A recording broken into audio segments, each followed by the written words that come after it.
Notre Dame's wrapped up its signing period. I'm now with recruiting coordinator Brian Polian. Coach, when you look at Isaiah Foskey, the last guy you added to this group of recruits, what really stands out from him?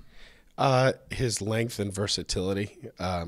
He's a terrific looking kid. There's going to be major upside for him as a defensive end because he played tight end and D end in high school. So we know there's going to be great development, and his ceiling's really high. I think it's also important to recognize the fact that we're getting one of the top players in the West out of a program that is one of the most storied in the country, from Concord de La Salle, a really fit school in terms of its academic profile and its culture, and really a place that has produced excellent football players, and some of the best that, Aaron Taylor and Derek Landry aren't, those are two really good names that have come here and had a lot of success. So for us to get a player from that program of Isaiah's capabilities, of his ceiling, great family, I think we talk about fit a lot. This is a fit kid coming from a fit program, and it's a national recruiting battle that our program won.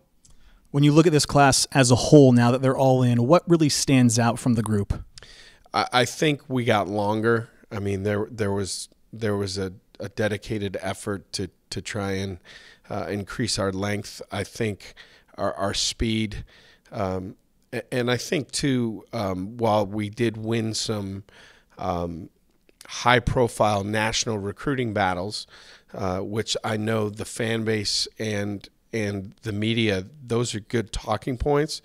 There's guys like Jack Kaiser, who has just been phenomenal in his short time here, that was a small school guy from the state of Indiana that probably not a whole lot of people knew about, that I think we're going to look up in 2 or 3 years and say, boy, what a great get that was. So from top to bottom, this is an exciting group, and a group that I think our staff did a great job of not only, again, winning those high-profile battles, but also turning over some rocks and finding guys.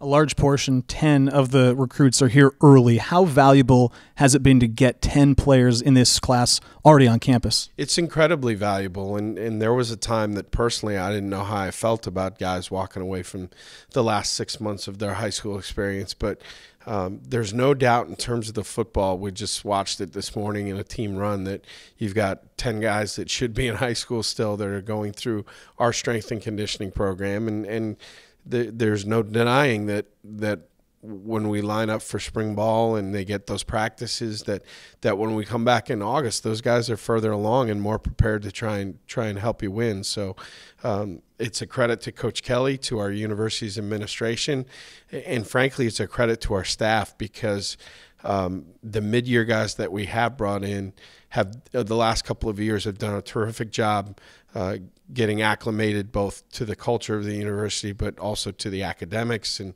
I think for them, the football part's probably the easiest part. It's, Jay Bramblett came up here from Alabama, and 2 weeks into his time, we had a polar vortex. So I'm sure, he's adjusting to life on campus, but it's valuable, and our university and our administration and our staff, I think, have found a nice groove here in terms of getting these guys prepared. This is the second year under the new timeline for recruiting. Is there something that you guys maybe learned in year one that changed your approach in year two? Yeah, that signing day in February is totally anticlimactic. I'm here, in a polo shirt. This time 2 years ago, I was in a tie, pacing around the room. I think for schools like ours, the early signing date is good, because the guys that want to be at Notre Dame want to get it done. We don't have very many prospects that are going to take the thing all the way out because they enjoy the recruiting process so much or like to be a part of the drama. I think the guys that pick Notre Dame know exactly what they're looking for. They know exactly what they're getting into, and the fact that they can make that decision official before Christmas and go on about their senior year is valuable. It also it clears up your board pretty quickly. You don't have to spend all of January, for lack of a better term, babysitting your guys. And what we have discovered, what we've done a better job of this year was taking that 3-week period that we were out in January and really getting a terrific jump start on the 20 and 21 classes, being in their schools, talking to their coaches, getting the transcripts. And I think we've spent the last 2.5 days really setting up the 20 board, and you know, we have a much clearer picture right now of who we're focused on than maybe we did a year ago. Last question I have. I've heard both you and Coach Kelly talk quite a bit about fit as it relates to this program. When you are recruiting a young player, what traits are you looking for that you try to identify as things that will translate to a good fit at Notre Dame? Well, first and foremost, they have to be academically inclined. Now, not every player we recruit's a 4.0. We understand that, but there have been a lot of young men in our program who will graduate here with a 2.8, and they worked their tails off, but academics were important in their lives. You know, I've heard some other schools sell kids on, hey, you can take half your classes online. Like, that conversation's not happening here.